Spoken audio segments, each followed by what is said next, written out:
সহিহ বুখারী ও মুসলিম থেকে সংকলিত। অনেক দিন আগে তিনজন যুবক ভ্রমণে বের হয়। পথিমধ্যে তারা একটি পাহাড়ি এলাকায় পৌঁছায়। বৃষ্টি শুরু হলে তারা আশ্রয়ের জন্য একটি গুহায় প্রবেশ করে। কিন্তু আকস্মিকভাবে একটি বিশাল পাথর গড়িয়ে এসে গুহার মুখ বন্ধ করে দেয়। তারা বুঝতে পারে মানব শক্তি দিয়ে এই পাথর সরানো সম্ভব নয়। তারা আল্লাহর সাহায্য চায় এবং সিদ্ধান্ত নেয় যে তাদের জীবনের সবচেয়ে খাঁটি আমলের কথা উল্লেখ করে দোয়া করবে। প্রথম যুবকের দোয়া।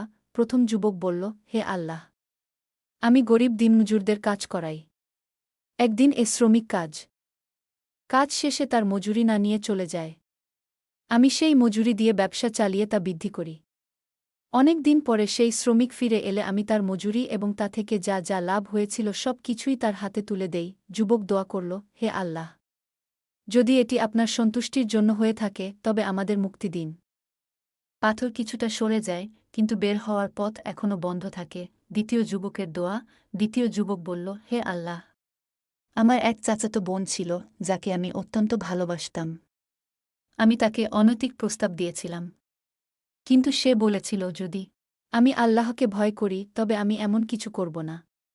তখন আমি ফিরে আসি। যুবক দোয়া করল, হে আল্লাহ, যদি আমি এই কাজ আপনার সন্তুষ্টির জন্য করে থাকি তবে আমাদের মুক্তি দিন। পাথর আরও কিছুটা সরে যায়, কিন্তু পথ এখনও পুরোপুরি খুলে যায়নি। তৃতীয় যুবকের দোয়া। তৃতীয় যুবক বলল, হে আল্লাহ, আমি একজন ব্যবসায়ী ছিলাম।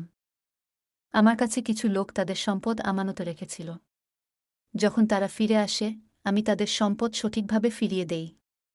আমি কখনো তাদের হক খাইনি। যুবক দোয়া করল, হে আল্লাহ, যদি এটি আপনার সন্তুষ্টির জন্য হয়ে থাকে তবে আমাদের মুক্তি দিন। তৃতীয় যুবকের দোয়ার পর পাথর সম্পূর্ণ সরে যায় এবং তারা মুক্ত হয়। গল্পের শিক্ষা ১। যে কোনো সংকটে আল্লাহর প্রতি ভরসা রাখুন। ২। নিঃস্বার্থভাবে ভালো কাজ করলে আল্লাহ তাতে সন্তুষ্ট হন। ৩। প্রতিটি কাজ খাঁটি নিয়তে এবং সঠিকভাবে করা উচিত। ৪। আল্লাহ মানুষকে তার সৎ আমলের জন্য পুরস্কৃত করেন।